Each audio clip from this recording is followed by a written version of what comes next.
Hey everyone, today we have some data that is the manufacturer and the processor name.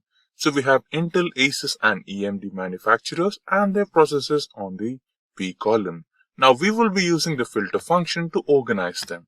So it is really simple. All you have to do is type in filter, tap to select and the first range, that is the processor's range, and then press the F4 function key to fix the range.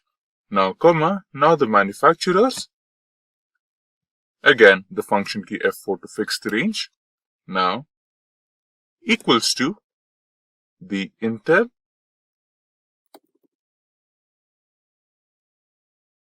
close the bracket and enter. Similarly, you can copy paste the formula by replacing Intel with Asus. Press enter and there you go. Thank you.